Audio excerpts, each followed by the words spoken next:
Welcome to the pod, and we got some college football to discuss here, including Stetson Bennett's released arrest video. That's exciting for us.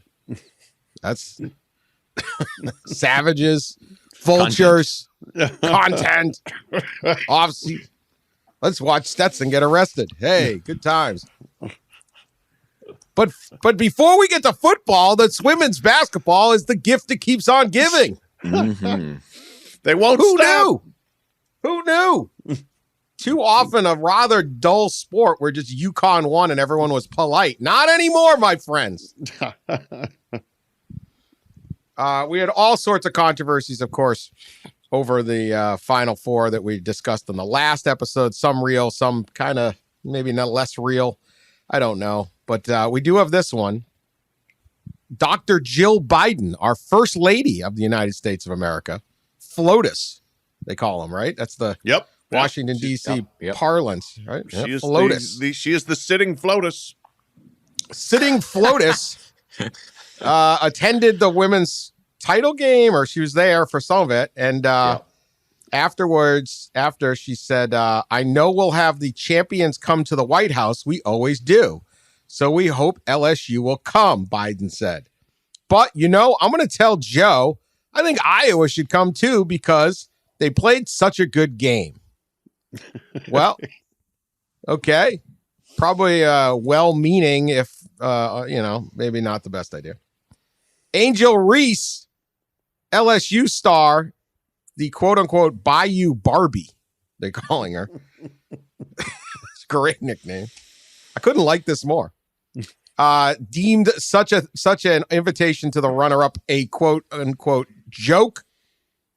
And then when Biden kind of walked it back a little, said, I don't accept the apology. I'm not sure there was an apology, but I don't accept the apology because you said what you said. This is Angel Reese to FLOTUS. You can't, so great. You can't go back on certain things you say. They can have that spotlight. We'll go to the Obamas. We'll go see Michelle. We'll go see Barack. Which is also in D.C., not far from where I live. They can come on over. I can have them over for drinks before they go to the Dellengers. Go to the Dellengers. That's right. Yes. We can ball some crawfish if they want. There you go. I just know if the roles were reversed, they wouldn't be the same. If we were to lose, we would not be getting invited to the White House. I assume that is, I don't know. I think we can read through that one, huh? Yeah. Lot made of the Iowa team being of a certain very white team. As you said, Dan, it seemed like good intentioned from the First Lady, but not very wise, especially given the drama after the game. And I think it was one of the Louisiana lawmakers. It was a Republican congresswoman from Louisiana, Julia Letlow, I believe, who tweeted out after Jill Biden's comment. The Republican from Louisiana tweeted out that the LSU Tigers are welcome over her house, basically. If they want to have a party or something, and don't worry about going to the White House. So it's really stoked the fires of the political machine. Pat, you must have thoughts. Oh, I have thoughts. I do, as a matter of fact. Jill Biden, I think, is a pretty serious sports fan. She's attended men's Final Four. She attended women's Final Four, which is pretty cool. She attended Olympic events. Saw her in Tokyo at a couple different events. But yeah, this isn't really kind of how it generally works. Like there's no participation trophies when it comes to White House visits. So she was probably a poor decision there, and she walked it back. And so then for Angel Reese, the Angel Reese power trip has really been something this week. I would say that I don't care when we talked about it. Like, talk all the trash you want, win the games, back it up, all good. Nobody needs to feel sorry or concerned about Caitlin Clark or feel like Angel Reese was a big, mean bully or anything like that. But how about a little bit of grace as a winner here? I don't accept the apology of the first lady. We'll just go to the former president. That isn't how it works either, okay? Like, you don't get to choose which former president you just want to be honored by to indulge your greatness. Like, I'm guessing the Obamas don't really care and probably aren't going to ask you to come over. So that's just a thought there. Also, the Obamas being pretty close to the Bidens, they're probably not going to say, you know what? Right. Forget them. Come over and see us. So, Angel Reese, a little bit of grace with victory would be welcome, I think, at this point. Also, I got it wrong. Instead of Julia Letlow, the congresswoman from Louisiana, a Republican congresswoman, invited LSU, instead of going to the White House after Joe Biden's comments, she tweeted out, Coach, if the White House insists on making you share the championship visit, we would be honored to celebrate your team at the Capitol. So go to the Capitol instead of the White House. There you go. Capitol to the White House. The Iowa coach actually had a good suggestion. She said, "Thank you, First Lady Flotus, for the offer, but this is an honor that belongs to LSU. And how about if you just come to a home game at Carver Hawkeye Arena?" I thought that was a good answer. Yeah, that's a good one. And caucus. Caitlin Clark said that's for LSU. They should enjoy every single second of being the champ. I think that's theirs to do. I don't think the runners-up usually go to the White House. LSU should enjoy that moment for them. And congratulations, obviously, they deserve to go there. Poor Caitlin Clark's just thrown in the middle of this damn thing. Yeah. Every time Caitlin Clark turns around, she's got to explain that she's not offended. Mm-hmm. Bad move by Jill Biden. Angel Reese, probably could have handled it a little better. But I don't think I'm not a believer that anyone should have to go to one of these little White House prop things. I mean, I think going to the White House. I think is LSU cool. said they're not going, right? I think. No, they did. No, they're waiting for the Obamas, I guess. Yeah. Or can you choose your thing? Could you just be like, I want to go to the Millard Fillmore Presidential Library? There's an idea. Yes. Just pick our favorite former president and find an attachment. There you just go. They can go to the Lincoln Memorial and that's it. Just go to the Lincoln Memorial. Don't go down the street. I don't really know how this works. I don't think that we should have a country where the president gets to demand you show up. I think that's kind of an invitation, but you don't have to go. So if you don't want to go, don't go. Maybe you like the guy. Maybe you don't like the guy. Maybe you just don't want to do it. Right? This is not. You get to choose. But anyway, hysterical. Fairly hysterical. Yeah. Jill Biden's got to work that out a little better. I also wonder the rules of the invites.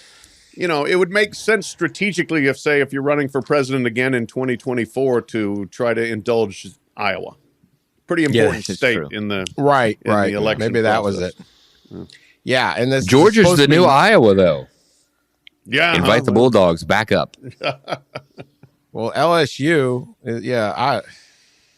good times. Anyway, not. I wouldn't call Louisiana a swing state. Not a swing state. No. They do have a Democratic governor, but I wouldn't call it a swing state. Not a swing state. All right. Well, women's basketball, keep it up. Keep going. Yeah, right. Yeah. What will you have for us next week? We've now feuded with the first lady. Fairly. By the way, on the heels, uncontroversial person. On the heels of this, the women's basketball NCAA the championship rating, 9.9 million viewers. A couple of congresswomen have gotten together in the House and introduced a women's equality bill that actually just dropped. It was just introduced on the floor that would create basically a committee that would have oversight and make changes on NCAA policy governing women athletics to assure that there is equality and fairness. So they've kind of used the women's tournament as a launching pad in just something that just dropped. So we'll see where that goes. It was like a reintroduction of a bill, but it would create a committee. I know you're surprised. My head's gonna hurt. That My head's bill gonna would create a committee. Don't get me started. A committee a on 16-member committee. 60 good. There you go. Oh, of course. More voices, more bureaucracy. Yes. Of course. What was the problem? Like, what, are There's they going to demand more people watch so that they reach the Well, same as the men's championship game rating? This dates back to the women's basketball locker room situation a couple years ago, and the NCAA hired out a outside law firm to suggest recommendations, for changes in the equality of the women's and men's tournaments and championships, and I think they're saying that not enough of the changes have been made, because there have been changes. For instance, March Madness is now used, with the women's tournament when it before was apparently not allowed to be used. And so they which is just, it's crazy that was a thing. But so they made some changes. I think the Congresswomen want more changes, and it is a bipartisan bill. So I'm going to assume it has actually a shot to pass. Yeah, this was a scary one for the NCAA. Yeah, because what reasonably is not being done? Like, I know they're like, well, with the Twitter handles the March Madness, like, that's really not going to change the the impact on anything. Yeah, like right? What is not being done? The weight room stunk. Yeah, it did, but I mean, like, is anyone ever going to discuss the elephant in the room that all the women's basketball programs lose money? Look, I thought that they went to great lengths to try to address some of the inequities that were out there, and I think that this seems late, is what more than anything else, if not just gratuitous. So. I don't know how many real problems there are. I'd be willing to hear them. I don't know. Yeah. I'm trying to find and that let alone that they might require the federal government to be involved. Not like, hey, maybe we could try to make sure we get some better weights in the weight room. Yeah. So doesn't I'm trying to find the statement they sent me that highlights the women's basketball is great. I've covered 5 women Final Fours. If you're entertaining, we're going to talk about it, all that stuff. But at the same time, I don't know. It's like so I'm going to read some of I'll read some of this of what the Congresswomen are citing. So they do give credit to the NCAA for making a number of changes. However, the statement says the NCAA has both rejected recommendations identified by the Kaplan report and has neglected to commit implementing others, and it cites as those others the fact that the NCAA decided against placing the vice president for women's basketball at the same seniority level as the senior vice president of basketball, men's basketball.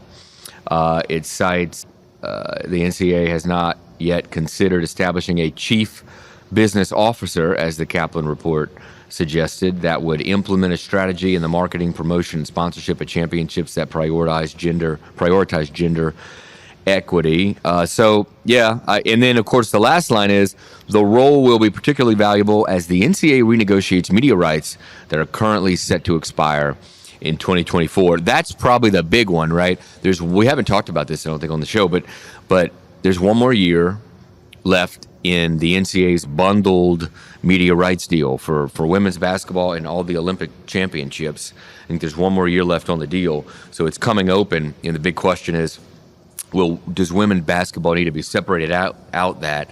You guys remember a report, I think it was the Kaplan report, that said that a separate women's basketball tournament would garner over $100 million in media rights deal. And right now, the women's basketball tournament is bundled with all the other Olympic sports, and ESPN's paying $35 million. Right. They got a deal. So almost certainly, they got a hell of a deal. The women's basketball tournament will probably separate it out. That will be done by market forces, because the NCAA isn't dumb enough to say, no, we'd still like $35 million. Yeah. The people at the NCAA are not sitting there saying, these are the greatest proponents of women's sports. Yeah. They get lectured like they're the ones that hate it.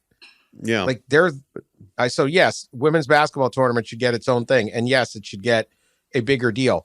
That's still not enough money for it to all of a sudden, all these programs to hit the black. Right. No program, no women's basketball program, I don't think it's going to hit the black. In fact, I can't wait to see, we'll know next spring LSU women's basketball numbers from this past year. And the more you win in an Olympic sport, oftentimes the more money you lose because you have to travel more. And I probably shouldn't say that women's basketball is an Olympic sport, but I guess you guys know what I mean. Non-revenue sport is kind of what I mean. It's an Olympic sport. The more, I mean, the more you win in a non-revenue sport, the costlier it gets. I mean, I don't know how much LSU is going to lose. I know when I covered the team doing some LSU finances, I think women's basketball team, and this was back in 2017, lost about $4 million a year. It's possible that this team lost over $6 million. I think I saw, and if I'm wrong, I'm wrong, but I think it was like South Carolina lost $3 million. And that's one of your most successful entities. Yeah. They do pretty well at the gate. Right. And I don't know if, but so it's and you're paying the coaches have, I don't know what Don, I think Don Staley makes $3 million, right? Like something like that. So you got to pay these hot coaches a lot of money too. Yeah. And it's all there. Look, they can do a better job with some of these Olympic sports. We've talked about this in the past. The women's basketball tournament, they actually have a very good promotion on ESPN. ESPN not only takes that thing very seriously, they show regular season women's basketball highlight. Like they pump it all year. Yeah. Yeah. Like you're watching Sports Center and they've got women's basketball highlights. There's almost no one in the stands and they're getting on Sports Center. And if ESPN just wanted ratings, which some of their shows do, they would just sit there and talk, what's going to happen with Lamar Jackson for a straight hour? Or where's Aaron Rodgers going to go? That's how you get an actual rating. So they do stuff to promote their products. So they have a good deal on that. Many of the other Olympic sports have they're all niches, but I think a lot of them could be bigger. We talked about volleyball as a possibility. Gymnastics, you've seen a big bump with that SEC network and some of the Olympians. Yeah. Softball and baseball have a huge thing. I'm a big fan of the hockey tournament, Frozen Fours this weekend.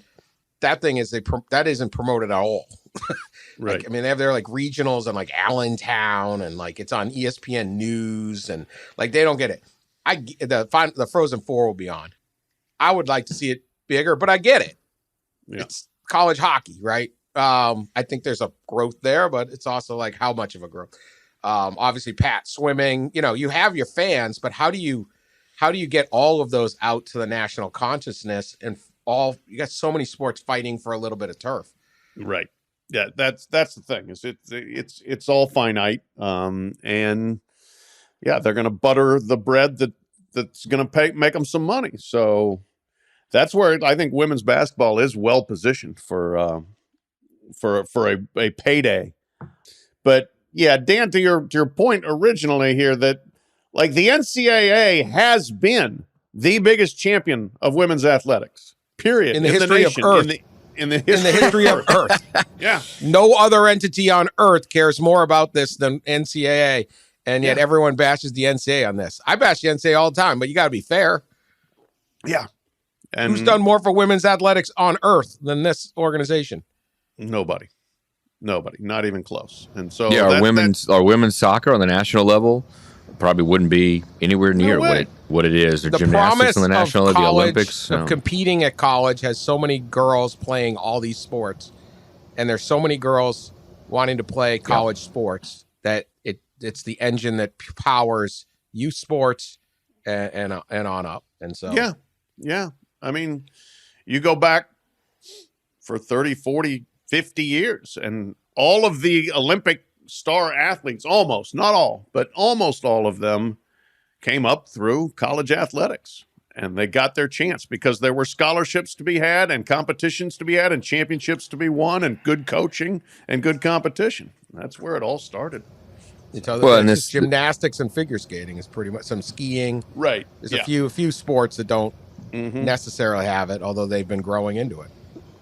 Yeah. So. And this lends itself to the topic du jour around college athletic administrators, which is how to preserve and protect women's sports and Olympic sports during a time when we seem to be barreling toward a revenue sharing or employment model for college athletics. I'm on kind of a week-long circuit right now, popping into some AD's offices and coaches' offices too, and that is the topic everybody wants to discuss, is the solution to what's coming as far as the athlete compensation model. Yeah, I would like to hear these lawmakers' suggestions on that. I mean, they can worry about whether everybody makes sure they get the same free swag at the men's and women's basketball tournaments, but do the legislators want to make sure that there are still women's sports? Yeah. I mean, right? They funded the entire thing off of football players. Yeah. They've used football players to fund women's sports at the highest level.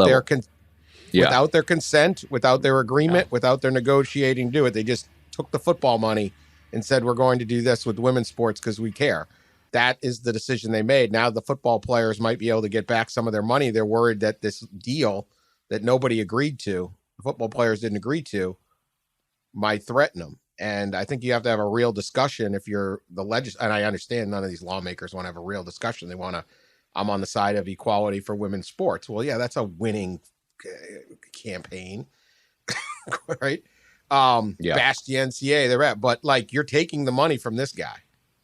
He earned the pile of money. If the top women's basketball programs, women's basketball is the most popular women's sport, I would say, and the top teams can't break even and they're only floating because of football, then at what point do the rights of the football players matter? And what point has all that happened? And these schools sitting there saying, we're going to lose our sports. Well, then you decide that you want to have that sport. It's not right if the school itself wants to do that. And then what are you doing? Some of these teams, remember the hearing we had about a week ago, and they were talking about at Virginia State, they were talking about, well, our school, our students have to pay a fee to fund the athletic department. They could be having another hearing at Capitol Hill going, colleges are too expensive. How do we cut down on the cost? And it's like, well, one way would be don't charge your students an athletic fee, right?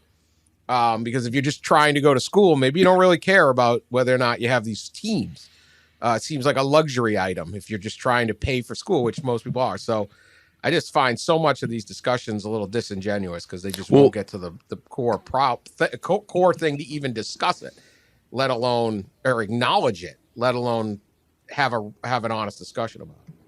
Well, and if there is some kind of legislation like the California revenue sharing bill, or if there is some kind of employment model that requires schools to take their profit from football and pump it back into football to pay players, then a lot of these women's sports and a lot of these Olympic sports will go away or will drop to a club level like we talked about before. I think the devil's advocate, I'll play devil's advocate here, is just cut your football coaching salaries and stop building gaudy facilities and spend that money and pump that money and use that money to float some of the women's Olympic sports. But like Swarbrick told us on this call when we had Jack Swarbrick on, like a lot of ADs have told me, even just recently on this trip, is that even if you cut all of these salaries in half from these $1 million football coaches, even if you stop all facilities debt and all that stuff, you're probably you're still not going to have quite enough to fund 25, especially 30 sports. And that's the thing they're trying to, get their hand around is how to fund these things. I can tell you what, the federal government, I'm sure, doesn't want to fund them. It's like billions and billions of dollars, but something's going to have to happen here. We feel like we're at a breaking point with this issue.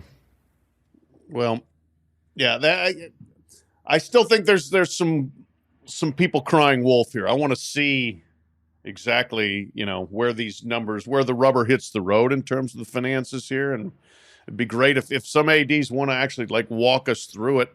Fine, because I'd like to hear it, because if I do recall fairly clearly in, say, the summer of 2020, less than 3 years ago, if we don't play football, we are ruined. We're going to be dropping sports left and right. We're going to be cutting dozens of sports. That happened? No. Go back and look at the budgets and see how much people are spending. They're spending as much or more than they did then. Salaries keep going up. So I've heard a lot of crying wolf from a lot of ADs for several years now. I want to see how this thing's actually going to work out. And look, I'm not saying it would be easy to fully compensate football players the way they want to be compensated and have everything else, but I think there are ways to at least come close to doing it. And also, I will fall back on the default position, taking a little bit of issue with Dan saying that there was no consent to their money being redistributed. That's the way it's always been. So the consent's basically always been there. If the college athletes didn't know that's the way the budget worked, well, that's the way the budget's always worked. Well, they do now. Yeah, some of them do. Okay, I agree. This has always been the system. Absolutely, they didn't steal their money. They just always have been taking their money.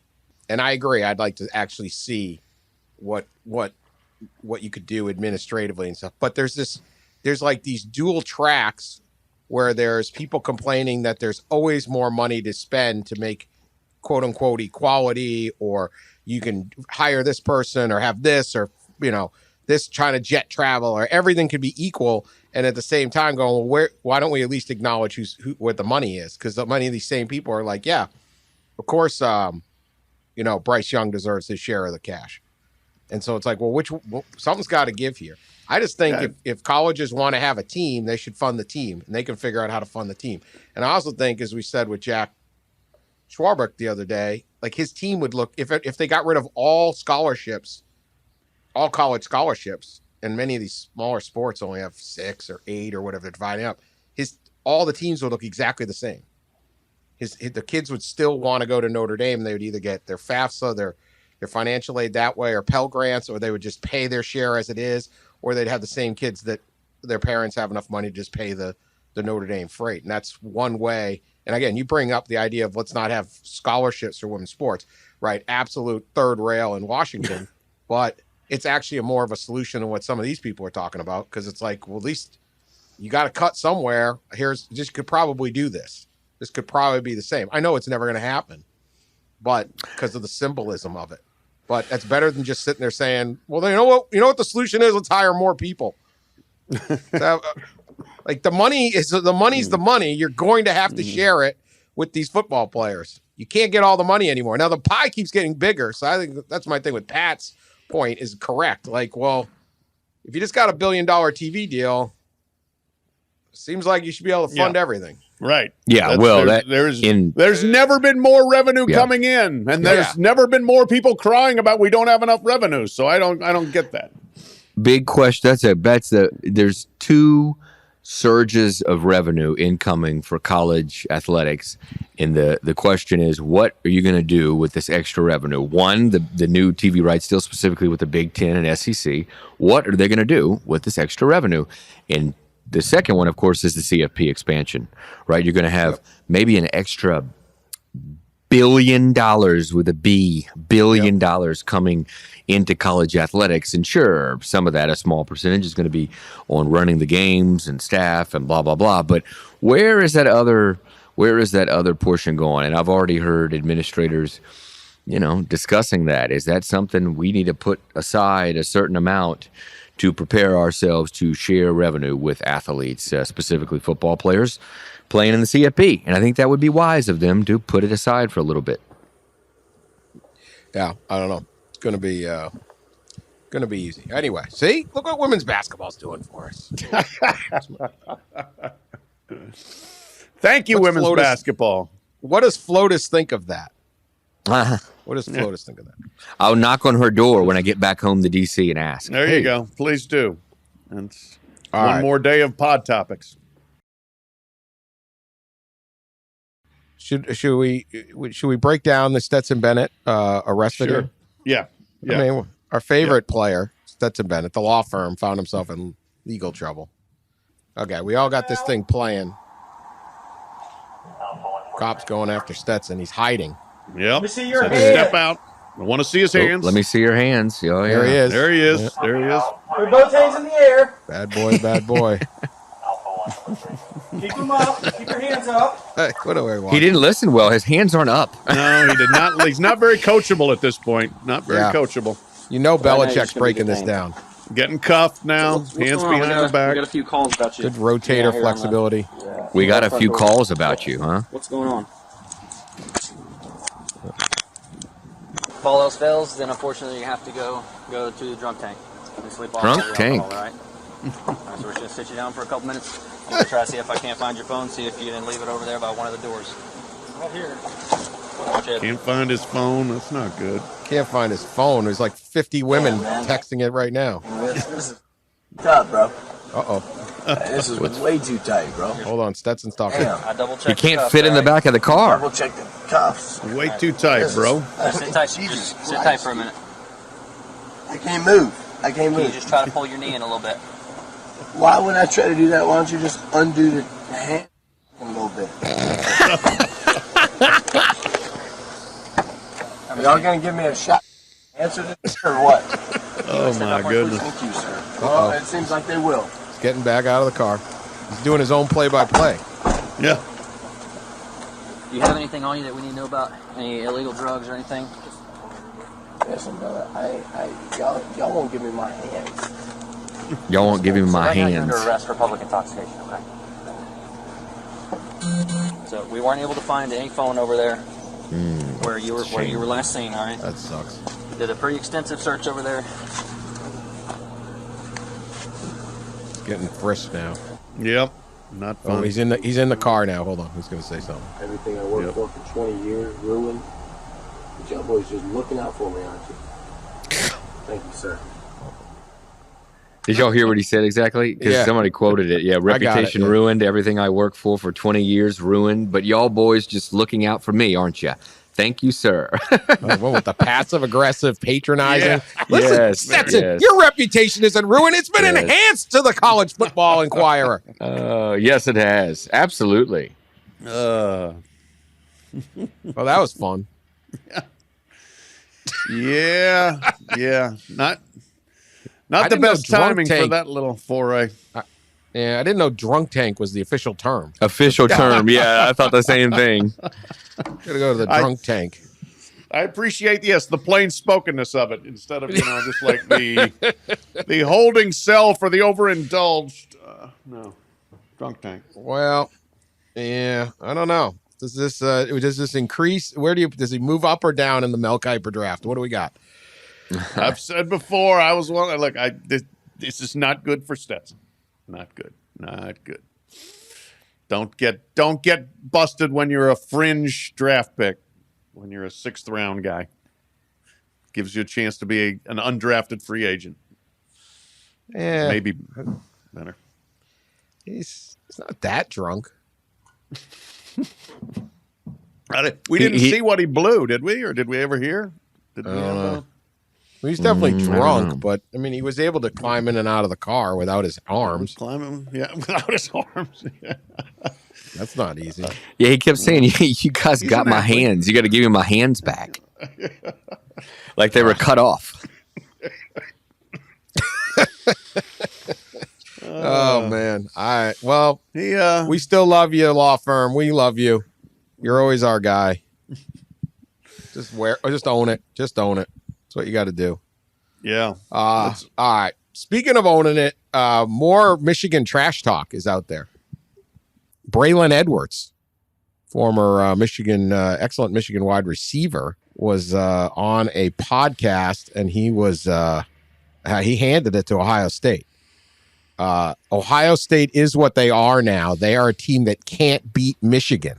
Oh boy. Yeah. That's why I say it's over. Michigan is not only beating Ohio State, they are having their way with Ohio State.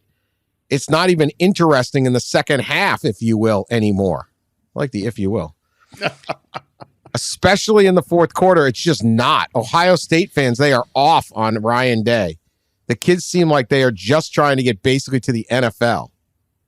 And then he talks about how they can't get a quarterback recruit. Why, if I don't know. I would not challenge Ohio State's recruiting, Braylon, but he talks about how this program's not as good as that program in Ann Arbor. That program is falling apart. More bulletin board for Ryan Day. Braylon Edwards. I mean, Michigan is they're just off the chain right now. Yeah, they're feeling themselves, aren't they? I thought Harbaugh called the best team ever, but this is just trashing Ohio State at this point. Wow. I mean, this is like get a little bit, the person maybe from a lower socioeconomic status who briefly hits it rich and just blows all their money immediately. This is kind of how Michigan sounds. We've won 2 in a row. The series is over. We have won the series. We have totally defeated Ohio State forever. Won 2 in a row. The losing streak before that was what? 6, 8, 7, I think. No. 1, 2, 3, 4, 5, 6, 7, 8. 8. Yeah. During Braylon Edwards' time, they were 1-3 against Ohio State. I mean, Ohio State was a field goal. If they hit that field goal against Georgia, they win the national title. yeah, they're playing for the championship, and Michigan is not. So, I mean, wow. I think they are prematurely burying the Buckeyes, which could have risky consequences. It's just, I don't know. I mean, this is just, it's I love it, but my goodness. The kids seem like they are just trying to get basically to the NFL. I got to say, it might be a little kernel of truth in that one. Well, I mean, yeah. It does look like Ohio State's Shocking. team the last couple of years. He did, that one stung a little. That one's got to sting a little bit. Yeah. You're like, Braylon Edwards, shut up. Well, that kind of did look like that the last couple of years.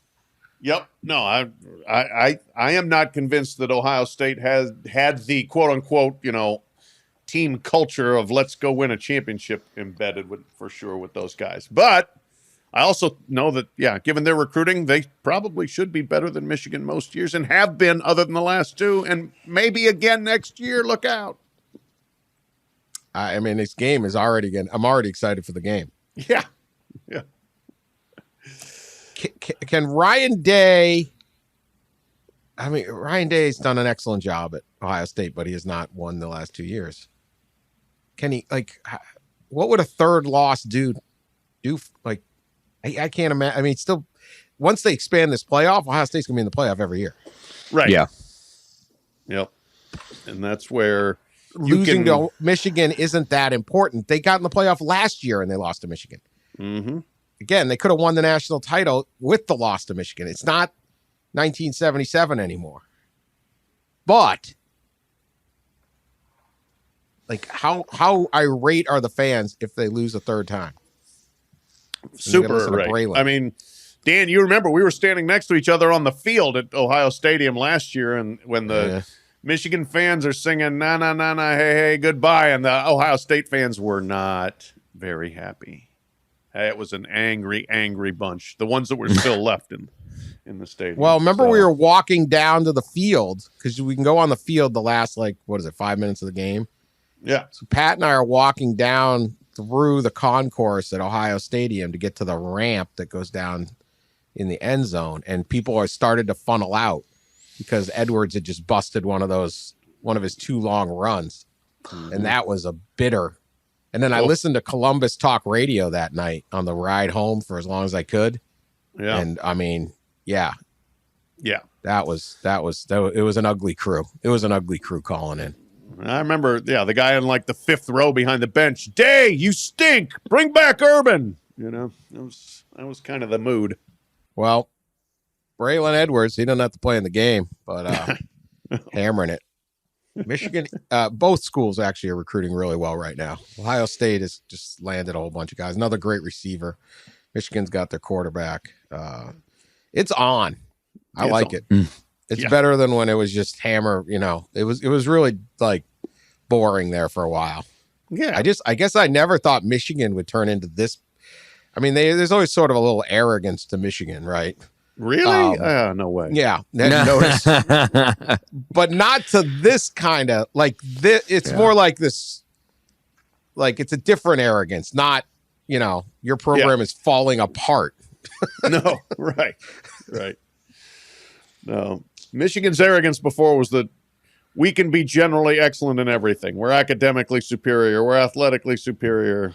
Other than we don't beat Ohio State, but it doesn't matter because our academics matter more than theirs. And now it's just like, nah, we're way better than you. Bring it on. In everything. Yeah. Yeah. Biggest recruiting news of late, USC landed Duce Robinson. 6'6", 265-pound tight end out of Phoenix. Intriguing prospect.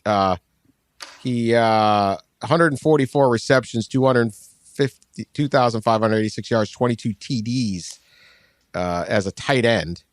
He's also like an astoundingly good baseball player. They compare him to Aaron Judge.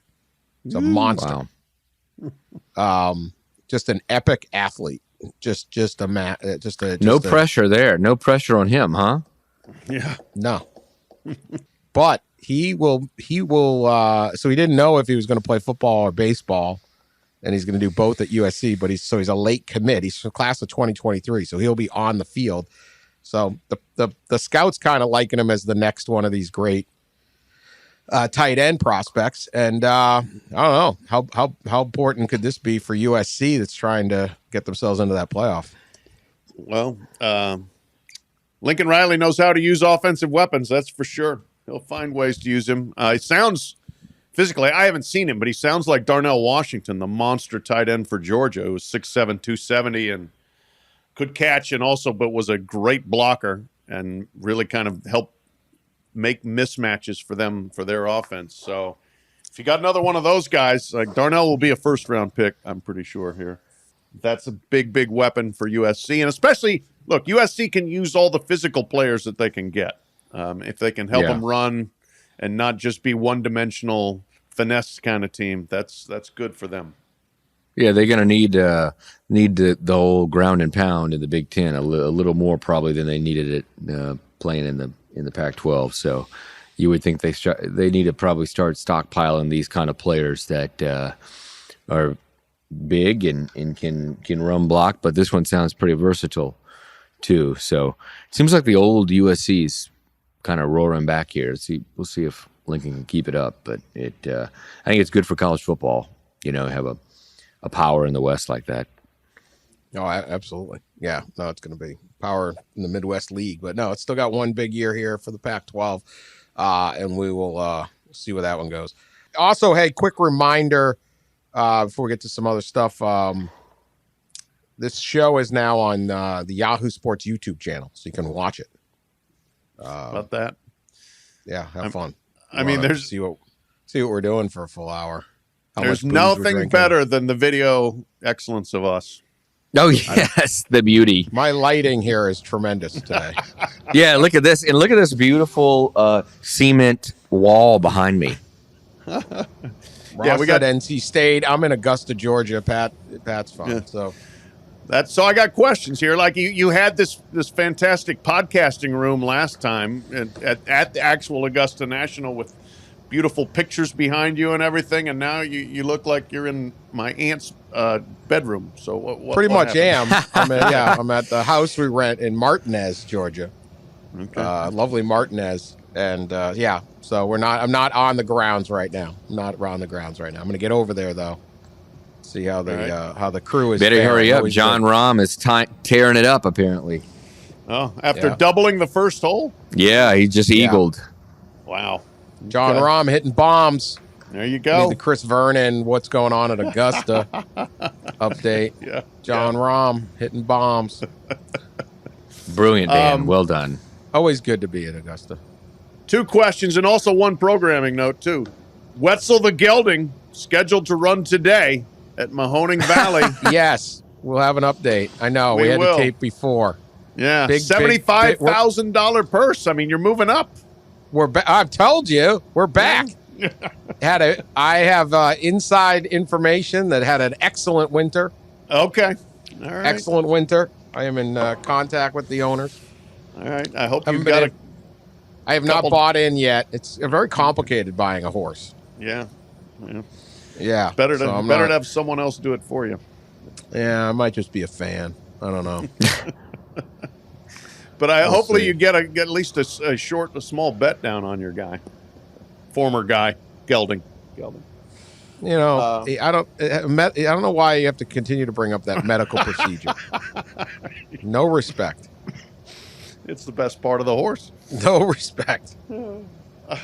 So my questions are, what's been the go-to cheap food item for you so far at Augusta? And at 4 o'clock, do they really turn on the beer taps in the media room?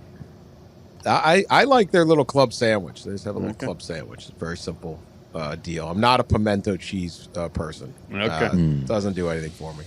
I wouldn't know, Pat. I'm busy working. Sure. I don't know if it's they ring the 4 bell, o'clock don't they? or 5. As I remember from last year, Dan, they come on the PA right at 4 or 5 o'clock and say, "Beer in the back." Beer taps are now open. The last day, they say the bar is open. You can go get a proper cocktail. There's the Azalea cocktail, right, which is very good last year. It was like cranberry, vodka, and something else, and it kind of looked like reddish, and they called it the Azalea, I believe. It was nice, very nice.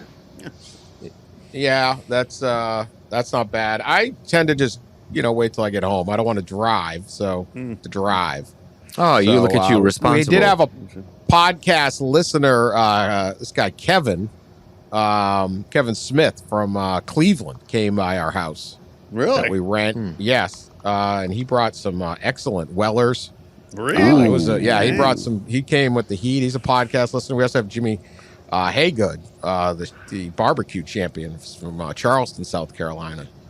And he's got his blackjack sauces and beef jerky and all that. He cooks, so he also listens to the pod a lot. So yeah, we've run into a few people down here. A lot of crossover. Masters college football. It's definitely a crossover appeal. Last year I think I bumped in on the course like a couple of athletic directors and a couple of coaches. Shane Beamer, I remember, was there. And we're seeing a couple Gus ADs Malls too. on here once. Yeah. Mm-hmm. No, everybody's out there. So, not bad. All right. Bad rainy weekend, right? It's supposed to rain. Yeah. Yeah. Going to be something. All right. 2 quick stories here. This one is, you can tell me, is this the most terrifying thing that could possibly ever happen? South African pilot Rudolph Erasmus. He's a pilot in South Africa. Was flying along in his plane, a Beechcraft Baron 58 with 4 passengers, when all of a sudden a cobra slithered under his seat. Oh. He had a cobra on board unknowingly. South Africa's just wild, man. I was there for the World Cup a long time. This is the literal movie Snakes on a Plane. Huh? Yeah, except it's not a big plane. There's just one pilot. Oh, boy. And there's now a cobra Oh, boy. in between your legs. Not Yeah, only that. Yeah, Oh, gets worse. it does. Huh? 2 cobras?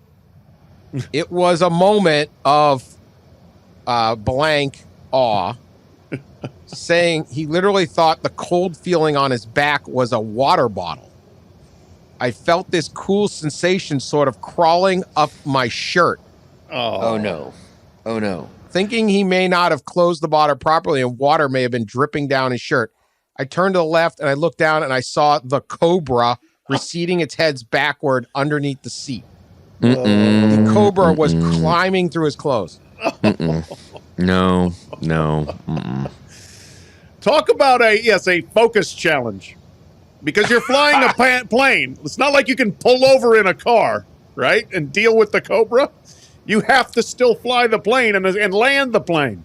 And land the plane, yeah. Oh, my. Seems like an important task. Like, remember, like in Ricky Bobby, they put the cougar in the car, right, or by the Bobcat or something. Yeah. So he had to make an emergency landing without panicking because that could trigger the cobra to attack. And the cobra can kill you in 30 minutes or less. Yeah. He decided I didn't inform the passengers because he didn't want them to panic if they saw it. He said, listen, the snake is inside the aircraft. It's underneath my seat. So let's try to get down to the ground as soon as we can. How did the passengers react? Mr. Erasmus said you could hear a needle drop, and I think everyone froze for a moment or two. He was able to land, obviously. They survived. Yeah. However, when they landed, they could not find the snake. Where'd it go? They don't know. They ripped apart the plane and couldn't find it. The slithering passenger is still missing. Wow. Well, what if our dude made it up? I mean, well, I guess, but why would I don't know that? why. I don't know why, but like, where'd it go? Where did snake This is the go? BBC. I don't know. Where's the snake? This Maybe isn't even the Daily Mail? Come on. No, this is real stuff. Okay. All right. Did the snake eject itself and parachute out? Is that I don't know. Okay. They got a picture of a. Oh my God. You just got to throw the plane away. You can't have it. Yeah. That's right. Throw the whole plane in the dumpster. It's the Never to snake's fly Strip it again. for Grounded parts. for good. Strip it for parts and never fly it again. Yep. Yeah, just absolute madness. Absolute madness. That would be literally the scariest thing I think could possibly happen. A cobra slithering down your back. While you're flying a plane. Yes. All right, and finally, crime and punishment here. Warren, Michigan. City of Warren in Michigan. Warren police reeled in a suspect. There was a dispute at the Desi Fruit Market on 9 Mile Road. Apparently this guy MD Hussein came in and wanted to buy fish, but the fish counter closed at 7, and it was 7:13. So the fish counter was closed. They were cleaning up the fish counter, and he wanted some fish. So Hussein picked up a frozen hilsa fish, a kind of herring, and hit the clerk, the worker, across the head with the fish. Wow. Slapped by He a was fish. assaulted by fish. It was hard enough that he took the clerk to the hospital. Jeez. It was a 4-pound fish. Yeah. And he whacked him as hard as he could, I guess, with this thing. Macomb County prosecutor Peter Lucido said in a statement, "I never thought I'd have to say this, but if you assault someone with a fish in our county, you will be prosecuted." A frozen fish is dangerous if you use it to hit someone on the head. He was released on a $5,000 personal bounty, faces up to 1 year in prison. Pat, what is the appropriate punishment if all the facts I just laid out are true? Throw the book and the fish at him. Lock him up for a year, man. He's got to do some time for that. This is like basically 4 pounds, like a baseball bat kind of thing. I mean, you swing that, a frozen fish, you could definitely do some damage with that. So I think he should have to be made to eat the fish raw, the whole thing, the skin and everything. You have to eat the weapon, consume the weapon.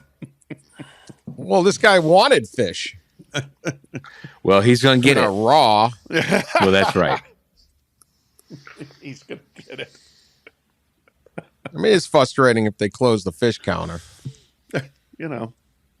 I don't know if it calls for violence. I Man think just that's- wanted a fish. He wanted some dinner. He wanted fish. The fruit market wasn't allowing it. That sounds like one of those like fancy places. Probably, yeah. But Yeah. I mean, you could have gone down the street to Long John Silver's or something, or those things folded up. I don't know. Red Lobster or something. Yeah, come on. It's true. It's not the only place in town to get fish. No. What about the Arby's? The fish. Oh yeah. Pusha T.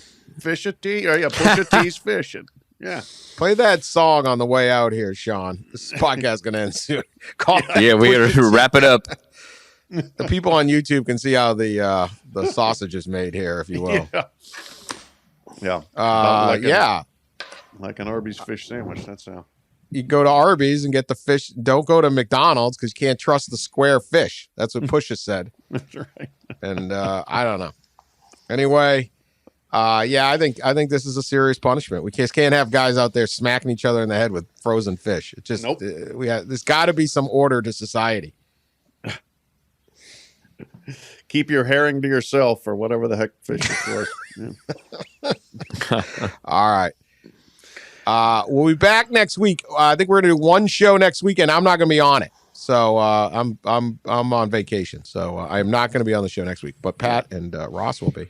We might Who knows spend what the they'll come whole up with. we might spend the whole show just ripping Dan. We'll see. That sounds the like a rule of the plan. show is if you don't show up, it's fair game to rip you. Fortunately, there's nothing to make fun of me about. Yeah. So I feel safe that you'll have to come up with your own topics. You think all these topics are easy to just come up with? You think this is easy?